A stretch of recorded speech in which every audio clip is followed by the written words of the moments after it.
I'm Elizabeth. And I'm Missy, and this is You Should Meet My Friend. Today's guest is my friend, Heidi. Heidi and I met while living in the same small town in Washington State. I was doing some fundraising for our high school marching band and reached out to Heidi to do some promotion on her show. Heidi created Alley Cat Chat using, that's hard to say, Alley Cat Chat, using her experience as a DJ as a way to discuss local happenings, listening to some sweet music, digging into crime in the valley, and like this show, discuss everything in between. Heidi is a certified family wellness instructor, a grief coach, an equine therapy advocate, and practitioner. Heidi also started a vlog, I think that's the appropriate name, called Navigating Loss, Perfectly Imperfect. And as she states, she is sharing my compass to help grieving hearts find light after loss. And we'll get into a little more of that. And I have some things. I got questions for you. Good kind of questions. But I went on her show, which was, I don't know, probably cutting edge at the time. It felt cutting edge. And do you still do Alley Cat Chat? I am on a small sabbatical. And thank you for having me. This gets my enthusiasm back for, for speaking and radio and podcasts. So yes, we took a little break and we are right now putting a new team together to relaunch Alley Cat Chat in January. Awesome. Oh, awesome. Good. So you used to be a DJ, which I have heard you actually in action. You're a natural at it. Oh my gosh. Yeah. The photojournalist. Yeah. So I was a photo editor at my college newspaper and the radio station was in the same building. And I've always been in music and I've always done a lot of public speaking and somebody didn't show up for their shift. And of course, loudmouth Heidi's like, I got it. So that was back in 1989, which was the birth of grunge in the Seattle area. Yes. Oh yeah. Yeah. I was going to ask what your genre is. Oh my gosh. Every genre though. I do if it's good, I like it. But that was really the birth of the grunge scene. And I was so fortunate to be at the station that I believe, and there's a lot of people that will say the same thing, launched the grunge scene in nice little Auburn, Washington at KGRG. We were the first to launch Nirvana and some of those big names that kind of kicked that off. So what a time, right? Yeah, exactly. We were still spinning records. And playing carts. It was crazy. It was a great time. It was a really great time to be in radio. So that was the birth of my radio career. Yeah. Who's the most famous person you've ever talked to? Oh my gosh, that's a crazy question. And I've been so fortunate because over the years, I have such an ADD and an eclectic career of all kinds of assorted wonder. I was fortunate to be in bands and to do the radio gig and voiceovers and commercials. But I was also very fortunate to work for a very large music store as a promotion director. And that also gave me the opportunity to do guitar teching and promotions and things with some big stars. I've met a lot. Okay. But the biggest, I think the person... Now looking back, I could tell you a lot of them who I thought were not particularly fond of. I think Ann and Nancy from Heart. I think legendary. Nancy, and it was so cool because she let me hold her ovation. I'm a guitar player. I haven't played in years, but I mean, I was a guitar player for a long time. She just was remarkable, and she's humble and beautiful and one of the most underrated guitar players, I think, on the planet. And she just, I don't know, I was very much in awe of her. She's really cool. She's a wonderful lady. I've met a couple, not interviewed them, but I've met some famous people and I'm always a little starstruck. And and then I tell people and no one's impressed with the people I've met. Oh, that varies. And I think it's so interesting. The one person I will tell you though, that I was hesitant to meet is because we all have to have people on pedestals. And when you're in the music business and you're around it all the time, their halos come down real quick. You see another side of people. And especially back when I first started with this large store, I was one of the only females doing it. And it was hard. And I was in guitar sales and I was a guitar tech.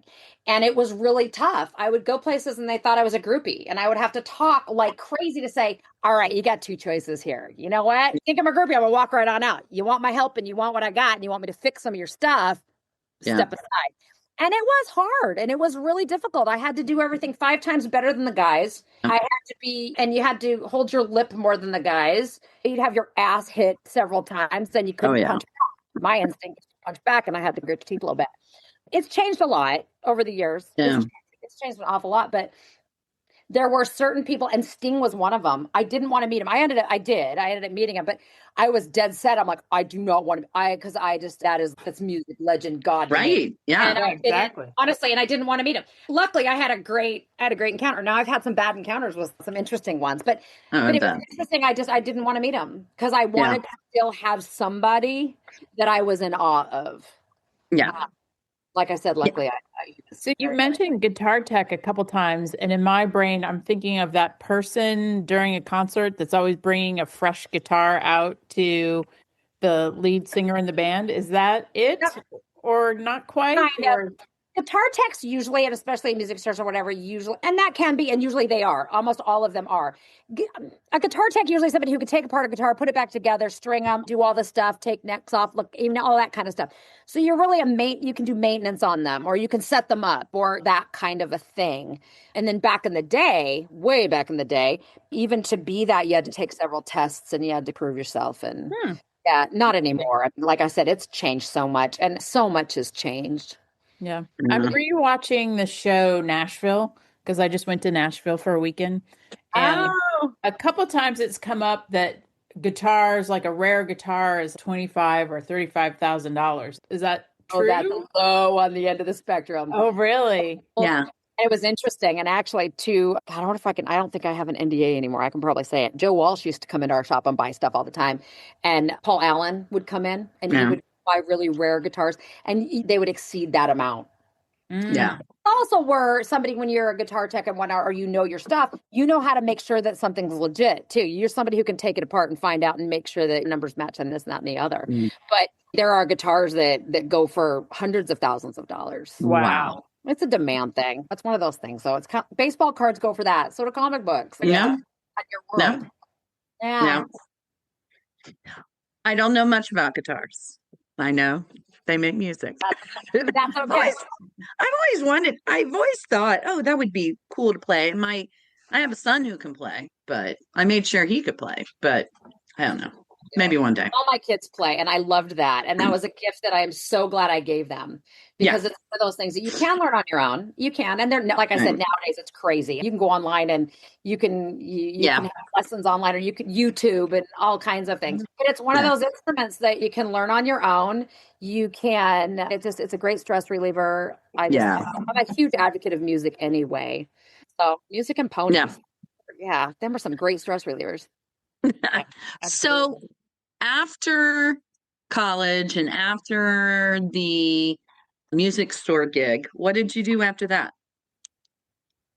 That's a great question. So I may have got married for the second time, and a family business of my husband back then, and helped run it. And which is interesting. And I've been self-employed for a long time, and it was a good experience. I miss the music business, I'm not going to lie. And that's why I think I go back and forth. I was trying to keep myself in that world.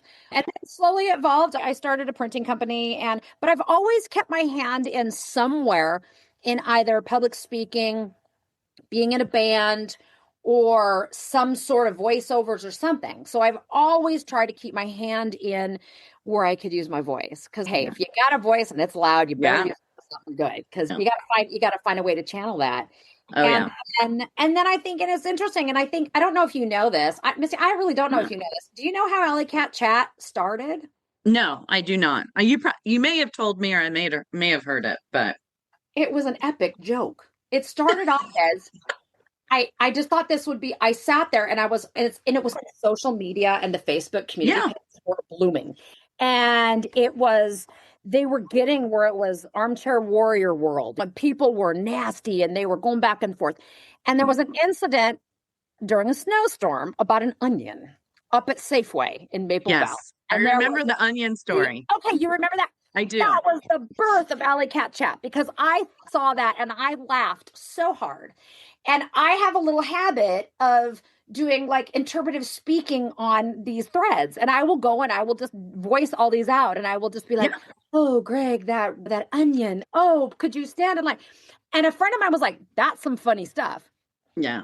So it started off as a joke. I downloaded Mixler and I got a couple mics and I'm like, let's just sit in the shop and let's just, excuse my language, but shoot the whatever. And I'm going to read this thread. I'm going to read the whole thing like a story.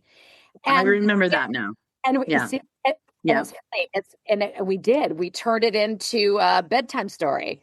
And that's the Birth Valley Cat Chat. And the funny thing about it was what started off as something that literally was, I mean, it was basically a something to the community page, Right. not necessarily the page, but to the banter that was going on. It was teasing this intense banter back and forth. And I used to laugh and say, my God, you people have to see each other at the grocery store. You know that, right? So like when you're going off with somebody, what do you do when you go to the local QFC? You're like, oh yeah, hi. Or do you run? Or do you go into the produce aisle? Or do you run that? Because to me, it blew me away that people could be so disrespectful and so rude to one another, but you live in a small community. Yeah. So that was kind of the birth, and then it evolved, and then it just kept evolving, and we started to do more community things, and we added other segments like Crime in the Valley. We did it with the King County Sheriff's Office. Yeah. Wait, and because you knew people, and they would call in, wouldn't they? Yeah. Off duty. Yeah, I remember some of this. Yeah, and we did it at the time. We did it with the PIO, and then the sheriff would come on, and some of the other detectives would come on. And actually, there were a few cases, and there were some cold cases that we reopened. Just because my brain does not stop. I don't do puzzles like people did in COVID. I want to solve crimes. So I would just go in my head and research this thing. And King County probably is like when they see my name PDRing something, if I try to get some records, they're probably, oh, not her again. Not her. We thought she had gone away. She retired this time. So it was great. And that was one of our, as far as listenership, all of them had a different crowd, which Alley Cat Chat became an umbrella really for all these sub shows, all these other shows. Yeah. And then Tunesday Tuesday, that was all. It started off with Dace and Rock and More. We had them. And so we would feature all local music. Which that's my jam too, because I always geeked out and loved talking to people about their gear and what's your favorite this and how did you come up with this and what's your writing style. So that was, so that show was really great. That was really fun. Minute with the Mayor. Sean P. Kelly loves to talk. Yes. Oh my gosh, the mayor. Yes. We had the Kent Mayor, the Auburn Mayor, and the Maple Valley Mayor, and they loved their spots. And I loved to talk to them, and it was fun. And I think that looking back and looking forward, I think I'm realizing that one of my unique abilities, which I probably wouldn't have said this 5 years ago, I'd be like, nah. But I think that I have a different way of asking questions, and I have a different way of interviewing people. It's not your standard journalist. Here's these questions I want to know. I dig in a different way, and usually it brings out the beauty in somebody and what their passion is. And so then I'm, of course, passionate because they're passionate. And so it turns into a folly of it's just fun.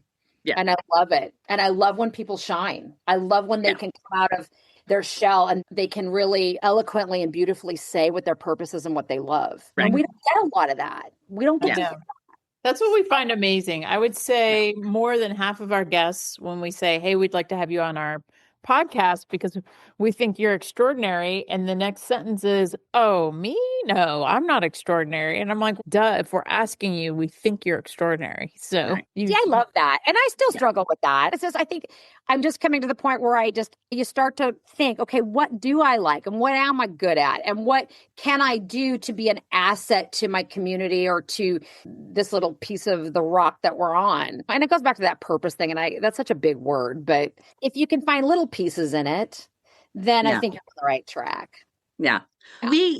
Elizabeth, this is her brainchild. And she just, I don't know, graciously asked me. We wanted to do a podcast. We just didn't know what we were going to talk about. This is true. But the more we talked, because she and I could go out to lunch. Now we live on opposite sides of the country, but she's been out here to Utah to visit me. But when I lived in Maryland, we'd meet for lunch and half the day would go by. Hours would go by. And every time we talk on the phone or just whenever, we found that we just enjoyed each other's company. And so we're like, we could make something out of this. And then it was that she and I know a lot of the same people, but then we also have both kind of led different lives, and we have all these people, and it's just, I want people to realize that they don't have to be famous. They don't have to have invented something or cured cancer or whatever it is, but that we all have extraordinary things, and we need to, I think, shine a light on that, and people need to realize that they are extraordinary. So I think that's I our love goal. that. I love that. And I think that it seems simplistic, but it's not. Right. No. It is so full of so much light and life in just that alone. What is extraordinary? Right. Everybody does. You're right. Everybody has something in them that the world should see, and that is extraordinary. And we live in this insular, kind of crazy, social media driven world. Oh, yeah. It's almost, that's hard to find, because I wouldn't say, and I don't like to say like it's a show, because some of it is. And trust me, where my life has taken me now, y'all find this hard to believe. And this is so interesting. And we all have these interesting hangups that when I find out about somebody, they say, oh, I don't like this. I'm like, you what? I never would have thought that in a million years. Yeah. Yeah. And so recently I do a lot more videos, and I do a lot more photos. Yeah. I do not like my photo taken, and I don't like videos of me. That's why I do radio. I can hide behind a mic. I can use my voice. I love voices. I love throwing voices. And people, when they hear that, they're like, huh? And I'm like, no, I'm serious. I really don't. I don't like my picture taken. I don't like being on video. And honestly, probably 99.9% of people, just their jaw drops, and they're like, we would have never guessed. Yeah. Never. Well, that's like when I say to people, yeah, I'm really not a people person. And they're like, what? You're so outgoing. And I have a job where I have to talk to people, and most of them are strangers. And it's this oxymoron of, I do love people, but I don't. They drive me crazy. I often say I like my horses more than people. And people find that interesting too, because I also hermit more than most people would think, because I am a social creature, but I can do both. Lately, it's been a lot more. I have to push myself. I have to take Susan Jeffers' advice and feel the fear and do it anyway. Because there are days when I literally have to, like, somebody push, please, and push hard. Because it's really easy to fall into that hermit thing or going into yourself. Yes, absolutely. So some of the things that you do now, I don't know that I knew this, that you did the horse therapy, that you're a life coach, a grief coach, which I work in funeral services. So of course this is intriguing to me, and your videos I just love, because I think honesty around death is so important, and it's a topic we need to talk about. It should be a topic that people feel like they can talk about. So I don't know that I knew all of this about you. So when are you still doing all that? I am. And that's great. Wonderful segue. Aren't you good? There we go. You set it up. Thank you. And it is interesting. And people ask me, and especially when they do see my videos, especially on Facebook, I'm really trying. Everybody keeps telling me I got to do more Instagram and the rest of it. And I'm like, okay, one thing at a time, unless somebody wants to become my manager. My life took a real left turn about 3 years ago. I have always done public speaking, and I have always tried to motivate young people, teenagers. I've done a lot of conflict resolution training for young people, especially in youth groups. I've been a youth mentor since I was in my 20s. So a lot of these things came naturally, but what didn't come naturally was the left turn 3 years ago when I lost my son to suicide. So after I lost Alex, and to be clear, this was not something that happened all of a sudden. This was a slow burn into his 27th year. This had been something that had been brewing in him. There was attempts and there was things. So there was this interesting path along the way. And oftentimes people will tell me, oh, you're never going to understand. You'll never know. And that's when, my Hulk might come out a little bit, because I'll be like, no, let me correct you. I can tell you 99.9% what happened, why it happened, and how we got there. Now, I can't get into his brain altogether, but I watched this from the time he was about in 4th grade and how this happened. And even before that, I was working really vigilantly at talking about attempts. I never wanted to be part of this club where he succeeded at suicide, but this would have been something that I had started to become very aware of and started to speak about. After Alex died, it became very clear that suicide's a taboo. Death's a taboo. At the best, You put some out of order grief into it, and you are a pariah. Nobody wants to talk to you. They are scared of you. They don't know what to say.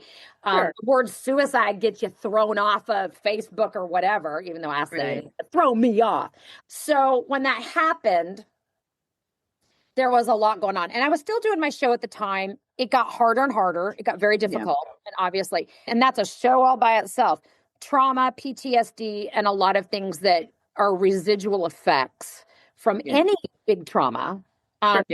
And how I process and work through things, rightly or wrongly, is speaking it and hoping it helps somebody else.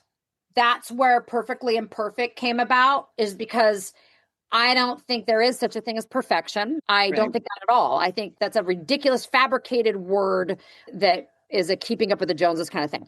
But I do think we are all perfectly imperfect, because I think that's the point. And there came a point where I was just thought, you know what, if I have to navigate this, I might as well bring people with me. I might as well, because there wasn't anybody to talk to. There was nobody that was raw or said, I'm having a messed up day. What do I do? Or I have these weird triggers that other people are going to think I'm crazy.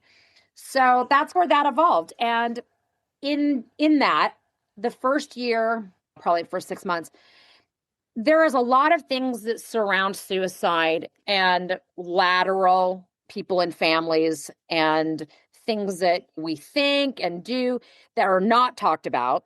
Yeah. It's dark. You think dark things, but if you say that to the wrong person, it might get darker. It's like, we're just not in a place where people can say these things without somebody saying, you need to go to a hospital. When no, that's not it at all. They just need to be heard, and they need to know that those are normal. You're not going to act on them, more than likely. And I'm not saying, and the big disclaimer, people, I am not a licensed therapist, although I have lots of certifications. And talk to your own therapist if this is something that you want to dive into more deeply. But there's so much, and there's so much around it.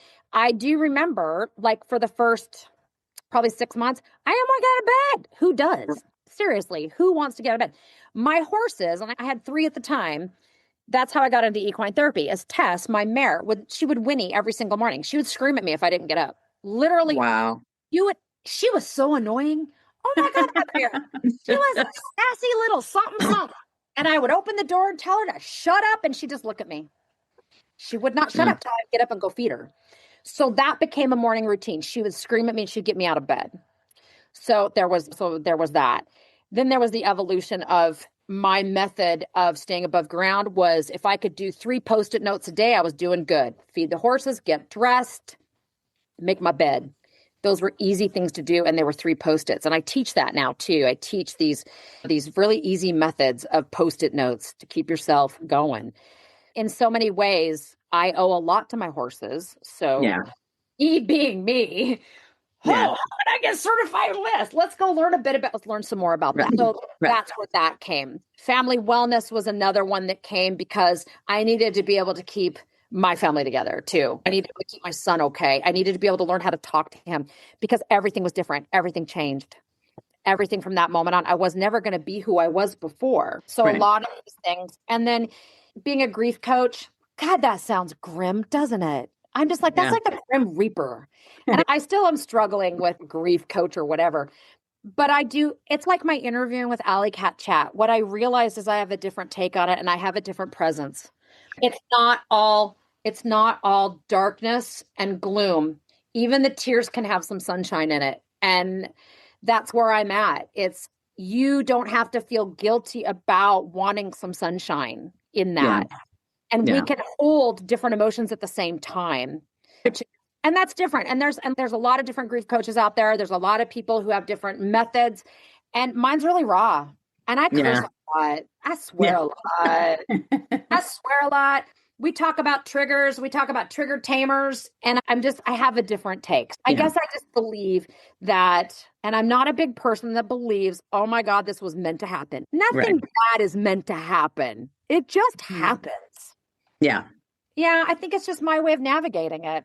And the compass comes from Alex. Alex had a massive compass tattoo. And I was like, you know what? I wear it every day. And I'll let his light and his joy be the compass of helping other people. Because that's what he would have wanted. Oh, he would have wanted that. Yeah.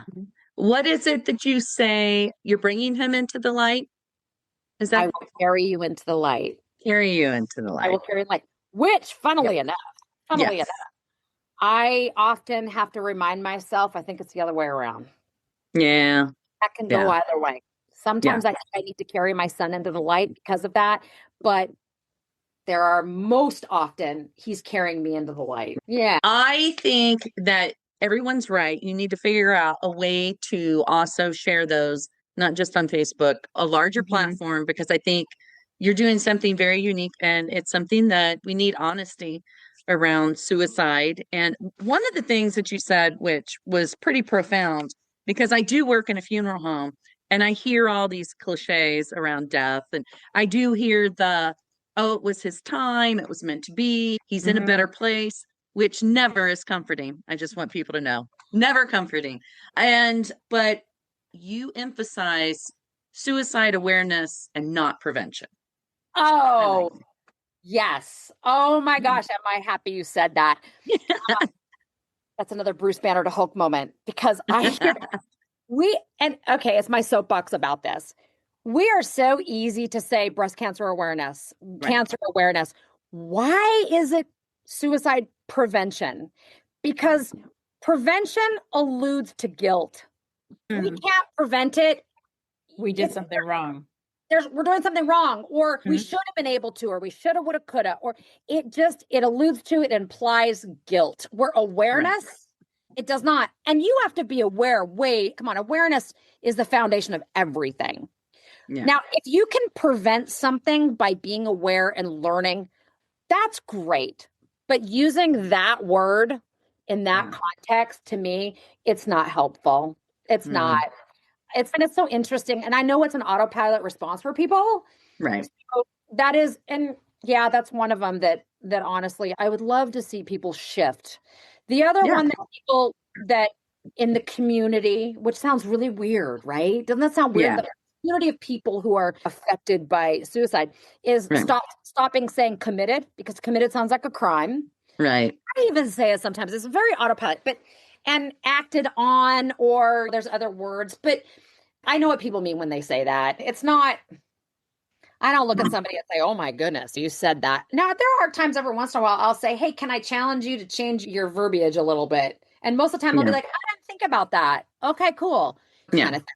So you brought up a good point, and I did not know that you were in the funeral business, because that is interesting. And that is, and it's an amazing, it is. And I mean, that's, not only have I dealt with grief with my son, I am in a really unique, and some might say a really sad position. I have lost a lot of people in my life. I have been, I have, and I've been with people, and I've done hospice work, and I took care of even my own parents. I have had a lot of death. And something that's so interesting about phrases and things that are not helpful. And you want to know what the most often asked question or thought that people will present to me is, and this is interesting: aren't you mad at God? Now, I know. Okay. And this is, and I'm not, and I don't want to bring a ton of religion and all this into something like politics. I never do that. I was like, okay, no way. But here's what I will say about that, though, because it is one of the most prolific questions I get asked all the time. And they really, truly mean this. Yeah. And they'll say, aren't you mad at God? And I'm like, or have you been? And here's my response to that. Absolutely not. No, not at all. I've never been upset with God, a deity of the universe. Okay. You can pose that deity however you want to. And they'll be like, why? And I'll be like, that's like blaming my dad. And it takes them a minute. They have to stop. They have to pause. What do you mean by that? That is like saying my dad caused my son to die, or caused an accident, or caused an illness. Would you ever blame your dad for that? And oftentimes they'll think about it and they'll be like, oh, and I said, and where do I go, or where do I want to go when I need comfort? I want to go to my dad. I want to go to my mom. I want to get whichever. I go to my knees, and I want him to hold me, and I want him to tell me everything's going to be okay. But I would never, ever blame my own father or my mother, or for that matter, my aunt, my uncle, or Mother Earth for causing something like that. And it usually will stop people in their tracks a little bit, because we want to blame somebody so bad. It's just not, there's nothing to blame. Yeah. No, that's a very good point. And that is something that I have a lot of conversations with grieving families because I am in a very large Mormon population and they have their own thoughts about suicide and death and rituals and families and everything. And I'm the non-Mormon in the room. So like they can say whatever they want to me because I'm a safe place. And yeah, I can understand that trying to, and I may use that the next time somebody says something to me about a mad. You know what I'm saying? It comes the humanity back into it and it brings it back into something that we can understand. It gives us a little bit of our bearings are a little better. It's a little more grounding. It's a little more on the level. We're not like teeter-tottering all over the place. And it does seem, because it's interesting, I get asked that so often. I find that, and it's fascinating that I get asked that so often. Why did God let that happen? And the big one is like, oh, God wanted his son. No, he did not. And of course, I say it just like that. I'm like, oh my God, seriously? I'm like, God did not want my son home. But do I know my son is okay? Yeah, I do. Yeah, exactly. And I think once you can get past that, I think that's where your healing work, and I think that's where some of it can actually open doors for you, because that line of thinking, it makes you stuck. Yeah. Because you're stuck right there, right? And this honestly, this doesn't have to do just with suicide. It could be any trauma. And that's why I try so hard. I don't often talk about suicide on my videos, although a lot of people who know me know that's what's going on. But PTSD, trauma, anxiety, and panic, our bodies don't know the difference between an out of order grief death or an illness death. They just know it's trauma. So it really is, it's really one of those things that what I try to do, and obviously I have an experience and this is my experience, but my body is going to react similar to somebody else as well. So my hope is that it's not just a talk on suicide. It's a talk on, this is what happens when it's really messed up, really horrible and awful. And just, we can't even comprehend it. That's what happens to our bodies. We have anxiety. We don't function properly. That's my hope. And also, I think Brené Brown needs to be my cousin. I saw you talking about her book, her latest. And I'm like, I love that. her. To me is everything. To me, I know. what I like about. She just did an interview with, the podcast is Diary of a CEO. He's great. Yes. Yeah. But their interview was really great with her. Was really awesome. Like her, and I like her style, and I align probably a lot with that. I get asked a lot if I'm related to Mel Robbins. No, I'm not. You're not. She's lovely. Don't get me wrong. And I like her let them. I have another take on the let them theory too, is I also not just let them leave, let people in. Yeah. My take is let them in, let the good come too. It's not just about letting go of bad. You have to be able to let good in. But Brené Brown's still on my list. I might have a little fan. Yeah, I might have a fan crush on her a little bit. Okay. I want to meet her because I just love her. I think it's because it resonates so much. I like that grief is every emotion in that book, Atlas of the Heart. Yeah. And grief is, there's no rule book. There's no guidelines. And you know this. And my goodness, you live it every day. I do. And we get some pretty hard ones. And people are like, how can you do that job? And I always say, if not me, who? And I love the people I work with because they care a lot. And not everybody, I will say this, not everybody in funeral services, I think, cares as much as we do. And it's just, we go above and beyond. And part of ours is that we don't expect, we get families in there that are like, they apologize for their grief, for crying, and we're like, why would you apologize? This is the one trauma response. That's a trauma. And grief comes out differently in some people. Sometimes it's anger. Sometimes it's just no reaction, whatever it may be. And we're like, no, we're a safe place. And the great thing is we have great relationships above and beyond the service day. And we really try to, they come back to the funeral home or we see them out. And I have a girlfriend. I'm from here. You're not even from here. And more people than I do. I said, thanks to funeral services. But no, I think it's great what you're doing and that you are using Alex's testimony to bring awareness and to bring those conversations into the light. They're not taboo.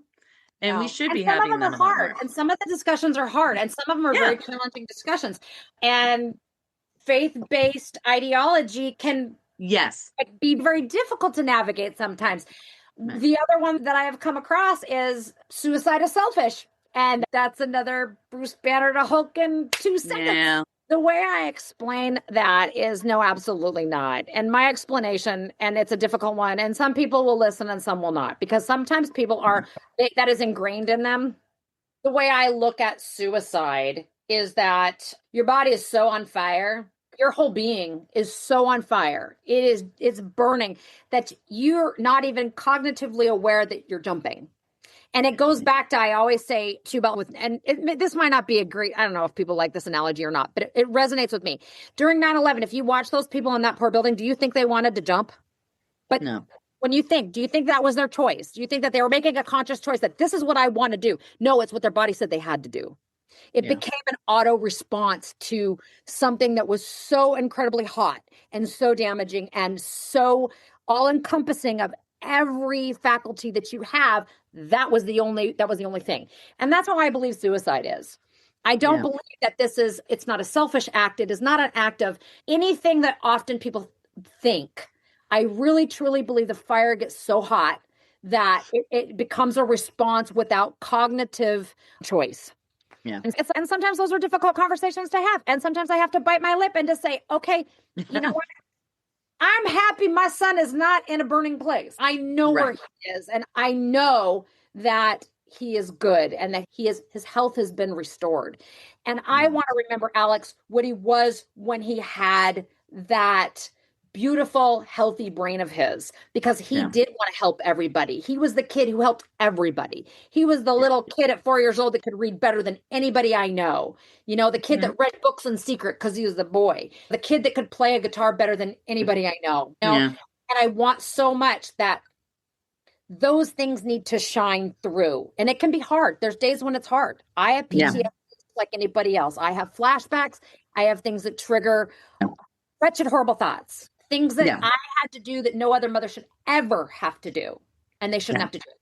So how I navigate that is through light. And that's through people. And that is through whatever this little, and I laugh and I'm like, I just dropped a video like the teenagers, y'all. Because that's the dumbest thing that could come out of a grown woman's mouth. And I giggle and I often just think, but if it helps one person, and I get messages almost every day now, I get messages from people daily. And if I can help one person, if we can bring a little bit of light, and if we can talk about the stuff that's not so light, because I have my days, trust me, and they just hit. They'll just hit for no particular reason. Then the purpose and the left turn in my life is for something, and there's meaning behind it. And if I can bring all this stuff I learned, I take my big mouth and use it for something good. Yeah. Elizabeth and I have both had, not with us, but family members that have had cancer. And that's a trigger for me. That's a trigger for my son. And I remember his first year, like he didn't know what to do with that. And I was telling somebody the other day, because he had testicular cancer in 21. And I said, starting that first year, I like sent him a little cupcake and he was like, thanks, Mom. And now it's grown. And I said, in February, I tell him, okay, make a plan. You want catered food? We'll get a cake, invite your friends over. And they make a party and his friends are great. And they do an F cancer toast. And that's the way we get through those triggers, that date, just those memories. And I think some people think we're crazy for having a party, but he's alive. I love that. And I think I call them trigger tamers. Yeah. Everybody's trigger tamers are going to be different. It's interesting that you said that. And the interesting thing that you said about cancer being a trigger for you. Yeah. I think what's interesting too, and this is with grief, and here's something and this is even recently what I've learned. Yeah. Mac is 17. My youngest is 17. He lost his brother, who's very close. My she's 31 and she lost her Irish twin. They were a year apart. And this is something new that I learned. And it's something that I want to explore this even more because I think it's really profound and it's very interesting. We get into it every once in a while. Of course we do. It's mother and son, 17. It's just the two of us. We're safe for each other to do that. But it occurred to me that we expect others to grieve like we do, or we think that grief is this like canned thing. It's okay. Here's grief We didn't help anybody by saying, here's the levels or y'all need to Right. throw that out the window. That does not work. Do not think Yeah. that what stage of grief are you? No, take that, throw it out the window. We all grieve differently, and realizing that, and it's like I've realized with my son, we are grieving different, but in the same house. So Yeah. we have to, more than other people, more than probably another mom and a 17-year-old, we have to have more tough conversations about that and what it looks like. And they're not fun, and they're not nice, and they're uncomfortable, because we have to tell each other, this is what my grief looks like. This is what your grief looks like. Now we have to have this under the same roof and not want to kill each other. Yeah. Sorry for the pun, but we have really bad, dark humor in our house too. Yeah. We often say Alex ghosted us, and it's but it's so important that in any situation we realize that we don't manifest grief the same. Our triggers are not Right. the same, and I think sometimes we have an expectation that this is just like a one size fits all. Grief is grief, and it's not. It's just not. It's not. We can't compare it. No. We really can't. The better story and the better conversation is, what physically happens to you when you're triggered? What can we do to help that? Does that mean to let you do your thing? Does that mean bringing you like ice in a bucket to put your face in? Because honestly, that's what has to happen for me sometimes. Yeah. Does that mean you need to go out and take a walk, listen to loud music? I understand safety plans, and I understand writing these things out. But to me, what people really need to do is, if you're really going to write something out, write what you need when you're in crisis, because we don't talk about that. We talk about everything else, but what do you need when you have a panic attack like that? When you've gone 0 to 60 and you don't even know why. Honestly, it could be literally the sun came out wrong, and all of a sudden, and then nobody understands. We don't know. We're like, what's wrong with you? It's a beautiful day outside. Yeah. And in their mind, it's, oh no, it's not. It's dark and it's raining and I feel like crap. These are the discussions we should have before. And that's why mental health is so important. Yeah. And it's just like anything else. It's like I tell people, you need to have a mental health gym bag. What's in it? Yeah. Tools in that gym bag. And it's mental fitness instead of mental health in so many ways. If you think of it that way, mental fitness, what do you need to do? You need to have your own gym for that. Yeah. You need to have a plan. You have an exercise plan. Or you're going to do, how do you recoup? How do you do these things? So yeah, and that's important to do. And I know with Mac and I, it's really important because he's young. He lost his brother at 17. He's been through a lot in a couple of years, in a short amount of time. When you write that book, because I have a dozen Heidi-isms written down, we'll have you back on the show when you write that book. I need to you do that. I write every day. It's so funny. I do love to write. But out of my own way. Exactly. You would probably tell everybody else to write a book. Heidi, you write a book. I would. No, I really appreciate that. And being around grief all the time, it actually, people are like, aren't you sad all the time? I'm like, no, I see a lot of love in rooms. I see a lot of people saying wonderful things that should be said at birthday parties instead of funerals. I see a lot of good. I see business people paying for funerals. I see us giving free services for those that are under 18. So I see a lot of goodness. And I think that's what gets me through. But it's not always sad. Yeah. But we do talk about it, and we do have fun at work. I know that sounds weird. No, that actually, and see, it's interesting to me. That doesn't sound weird. It might to other people, though. Yeah. It's what you have to do, because otherwise, like you were talking about other companies and things that are not as kind of on the level on some of that stuff, you get desensitized. And when you lose your humanity and when you lose your compassion, you get compassion fatigue, and then you get nasty, and then you start having behaviors that are not becoming of probably people that are doing what y'all are doing. But it happens a lot. It happens a lot. And we're like, we have to have these things. Otherwise we would go to some really dark places. And we see a lot of dark things and a lot of dark behaviors. And so we check in on each other. I now feel like, I hope that people know that I'm a safe place. I'm a safe person to say the quiet parts out loud. You can say it to me. I'm not going to think you're crazy. Like you said, I'm not going to be like, oh, you should probably go to the hospital, and get help for that. No, that's a scary thing. That's a scary thing when you are going through something that's really traumatic, or you're going through stuff that you don't even understand yourself. Honestly, I'm just coming out of my fog. And somebody said to me the other day, I was talking to a gal and she's 8 years out. And I literally got off the phone with this gal and I just thanked every star there was in the sky, every piece of sunshine that I have and everything, because 8 years out and she still cannot function. She's very highly medicated and she just can't function because there's no resource. There just isn't the resources for that safe place.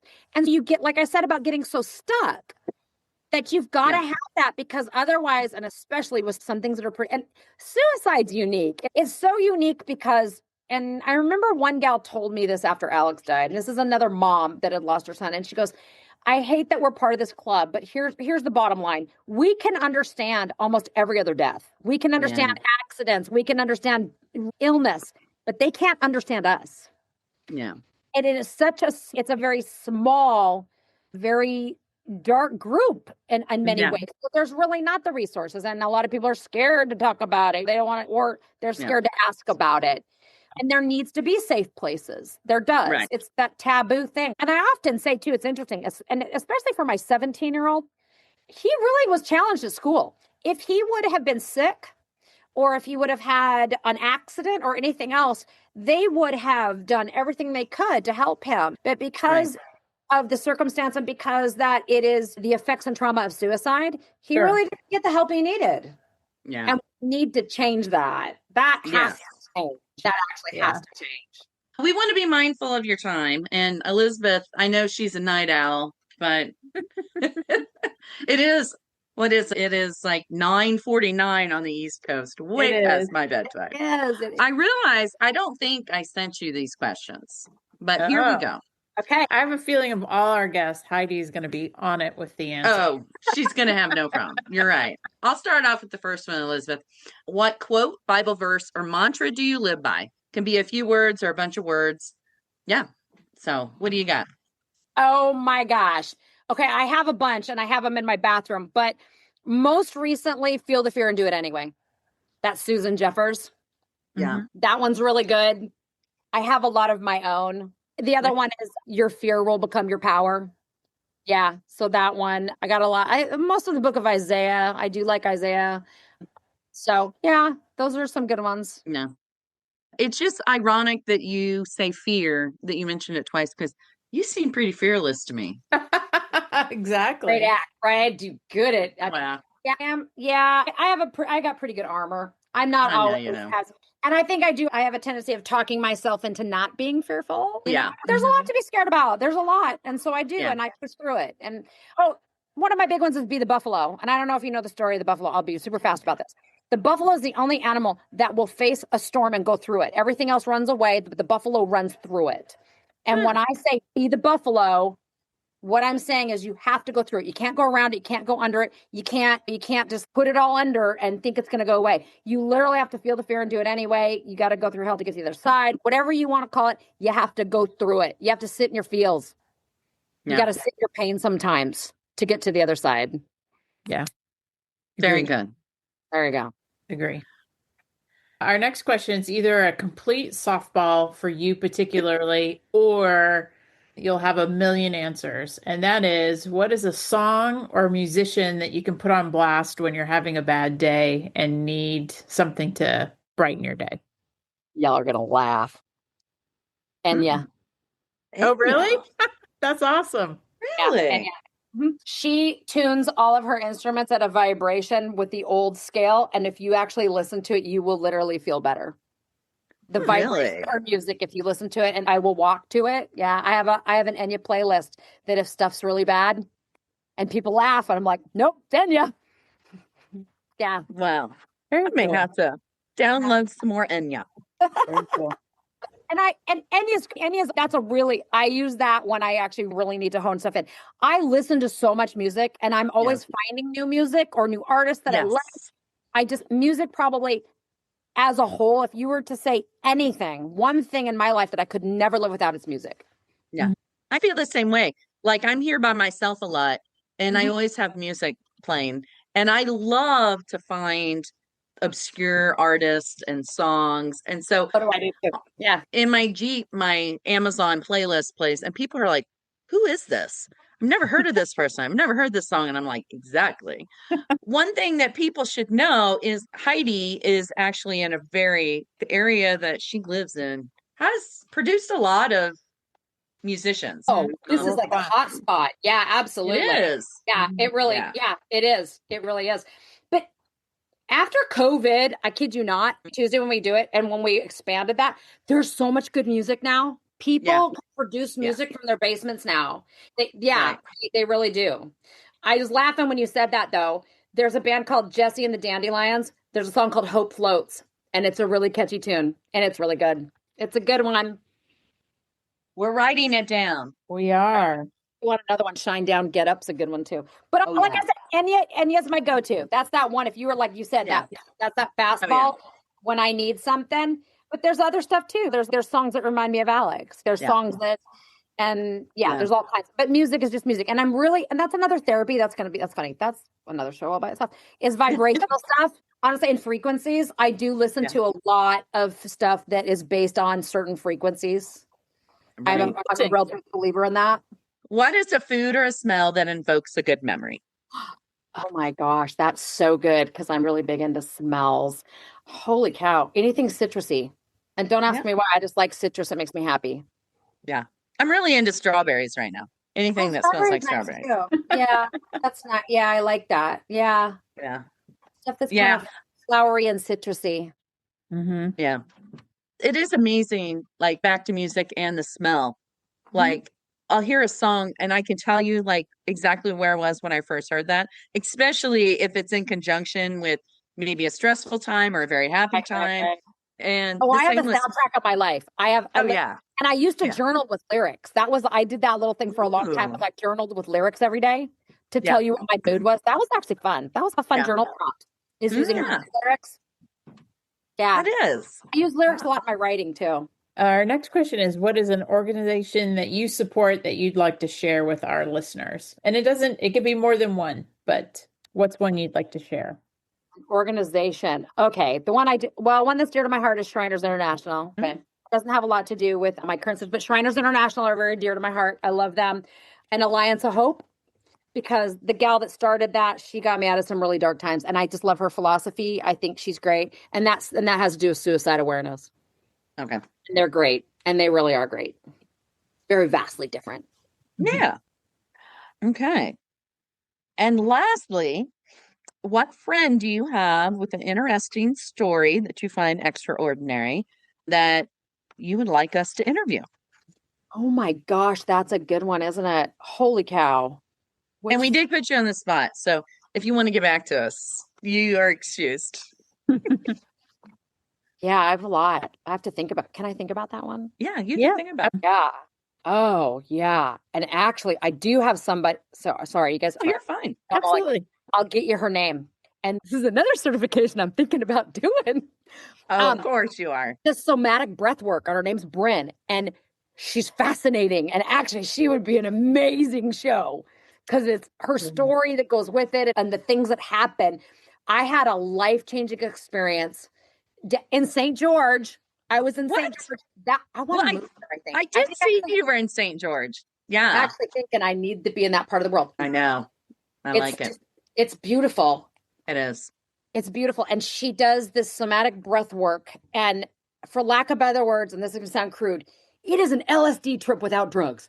It is the craziest, most life-changing thing I've ever done. And I've done all kinds of interesting things along the way and therapies and whatnot. I had more breakthroughs with that than anything. And I keep going back to it thinking, I think I want to offer it because I think that it was so life-changing and it was getting you out of the stuck that I think it's something that needs to be brought to more people. And is she in St. George?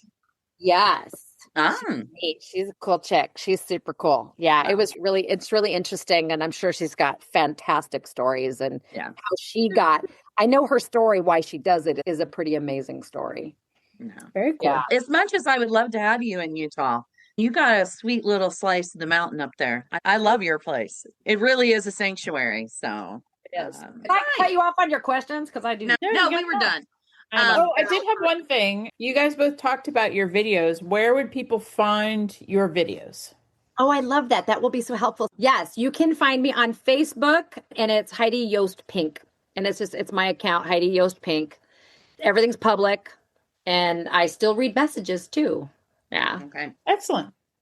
Great. Yeah. So we will share that with all of our listeners. Yeah. I do want to say, Heidi, you are one of the best souvenirs I ever got from Maple Valley, Washington. So, and I'm sorry we didn't spend more time but I am so grateful that social media has kept us in. Hey, I might come visit you in Utah. We might just become better friends, because I'm telling you what, Mac's getting older, and I'm like, and the biggest pivot right now, my biggest one now is, and this just occurred to me, I'm like, he's almost 18. What am I going to do? I don't know if I want to be up here by myself.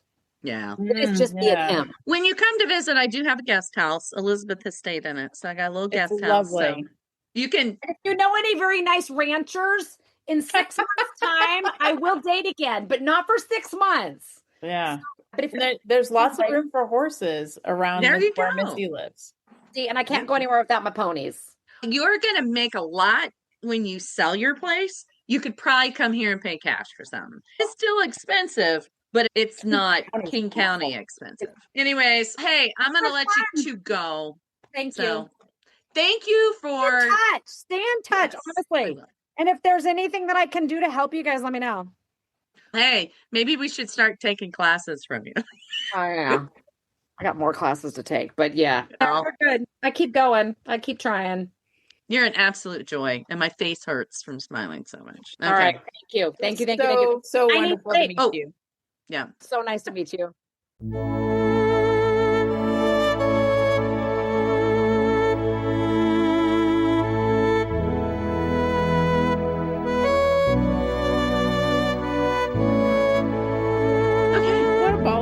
That's awesome. She kept reminding me of is, do you remember one of our very first episodes with Tonda, my neighbor that goes to Burning Man, but she has a million other hobbies, and I think they are kindred souls. Yeah.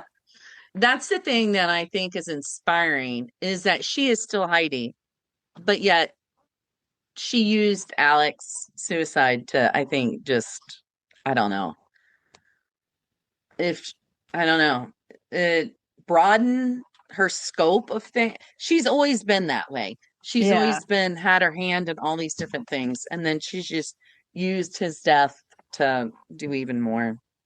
She's just good soul. Well, and I super appreciate someone who's been through something so traumatic, and the way they deal with it is, I'm just going to make it easier for other people to go through the same thing.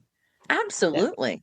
I think that's the main message with her is that. I didn't want to ask her this because it's really impossible, but as the mother of someone who committed suicide, it must be impossible to avoid feeling like you're at fault in some way.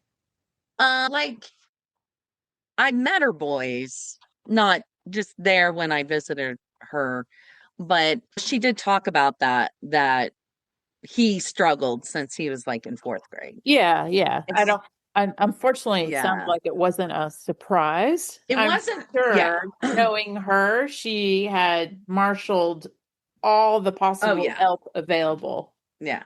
But even like with Guthrie, or even any of my kids, whenever they got hurt, or like I didn't cause cancer, I didn't cause Cohen to fall out of the window. But yeah, there is a mother's, I think, we hurt differently, and we've been, I think, conditioned to feel guilt when things go wrong or when something happens to our kids. Good night, and it was good to see you. Good night. Good to see you too. Okay. Bye. Bye-bye.